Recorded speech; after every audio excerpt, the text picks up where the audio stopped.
ঈদকে কেন্দ্র করে আমাদের নিরাপত্তা পরিকল্পনাকে আমরা টোটাল 3টি পর্বে আমরা সম্পন্ন করেছি। প্রথম ভাগে আমরা রোজার 10 তারিখ থেকে 20 রোজা থেকে শুরু করে ঈদের আগের রাত পর্যন্ত আমরা আমাদের নিরাপত্তা ব্যবস্থা গ্রহণ করেছিলাম। দ্বিতীয় ভাগে আমরা ঈদের দিনকে কেন্দ্র করে নিরাপত্তা ব্যবস্থা কেমন হবে সেই বিষয়টাকে আমরা পরিকল্পনা করেছিলাম।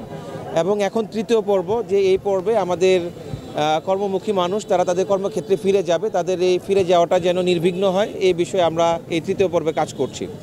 তো আমরা আমাদের প্রথম পর্বে আমাদের দায়িত্বপূর্ণ এলাকা যেখান থেকে শুরু, আমাদের ভাঙ্গার পরে যে টেকের হাট, এই টেকের হাট থেকে আপ টু বরিশাল এবং এই বরিশাল থেকে নিয়ে আমাদের পিরোজপুর এবং পটুয়াখালী এই এক্সিসগুলোতে যেন কোনো ধরনের হাইওয়ে ভিত্তিক ডাকাতি সম্পন্ন হতে না পারে, এই জন্য আমরা প্রতি রাতে এই 20 রোজা থেকে শুরু করে প্রতি রাতে সারা রাত আমাদের টহল বাইরে ছিল এবং আলহামদুলিল্লাহ যে কোনো ধরনের এই ধরনের হাইওয়ে ভিত্তিক ডাকাতি সম্পন্ন হয়নি। এছাড়াও ঈদকে কেন্দ্র করে আমরা ঈদের বড় বড় যে জামাতগুলো আছে এই জামাতগুলোতে আমাদের উপস্থিতির মাধ্যমে এবং আমাদের গোয়েন্দা তৎপরতার মাধ্যমে আমরা নিরাপত্তা ব্যবস্থাকে নিশ্চিত করেছি এবং এটা আমাদের ফাইনাল পর্ব, যে এই পর্বে আমাদের এই কর্মমুখী মানুষ তারা যেন নিরাপদে তাদের কর্মক্ষেত্রে ফিরে যেতে পারে। তো এই জন্য আমরা, আপনারা জানেন যে বরিশালের অন্যতম বড় একটি বাস স্ট্যান্ড এটি নথুল্লাবাদ, এখানে আমরা আমাদের র্যাব সাপোর্ট সেন্টার এবং আমাদের কন্ট্রোল পয়েন্ট আমরা স্থাপন করেছি। তো এখান থেকে বেসিক্যালি আমরা আমাদের উপস্থিতির মাধ্যমে এই বাসগুলো তারা যেন হাইওয়ের উপরে কোনো ধরনের ট্রাফিক জ্যাম করতে না পারে, যাত্রীদেরকে তারা যেন বাস স্ট্যান্ড এলাকার ভিতর থেকেই যাত্রী ফিল আপ করে তারা যেন বের হয়ে যায়, খামোখা যেন একটা ট্রাফিক জ্যামের সৃষ্টি না হয় এই বিষয়ে আমরা কাজ করছি।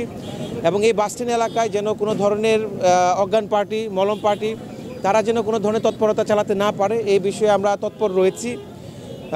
পাশাপাশি এখানকার যাত্রী সমূহ বা যেসব চালক যারা আছে তারা যেন নির্বিঘ্নে এই যাত্রীদেরকে নিয়ে যায়, এই জন্য আমরা তাদেরকে 30 সেকেন্ড হলেও 1 মিনিট হলেও আমরা তাদেরকে প্রেরণা দিয়ে দিচ্ছি, তাদের মধ্যে সেই দায়িত্ববোধটাকে জাগ্রত করার চেষ্টা করছি যে অনেকগুলো জীবন তার পেছনে বসে যাচ্ছে।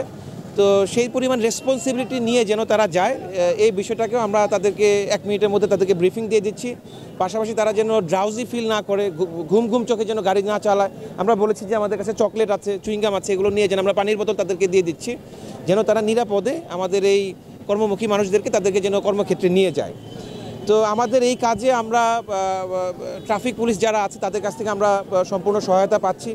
আমরা ধন্যবাদ জানাচ্ছি জেলা পুলিশকে, এখানকার রেঞ্জ পুলিশকে এবং মেট্রোপলিটনে যারা আছে তাদেরকে, পাশাপাশি এই এলাকায় সেনাবাহিনীর যে ইউনিটগুলো নিয়োজিত আছে তাদেরকেও আমরা ধন্যবাদ জানাচ্ছি। আমি মনে করি যে আমাদের সকলের সমন্বিত প্রচেষ্টার মাধ্যমে আমরা আমাদের এই যে ঈদ ফেরত মানুষদের নিরাপদে চলে যাওয়া এই অংশটুকু আমরা সঠিকভাবে সম্পন্ন করতে পারব।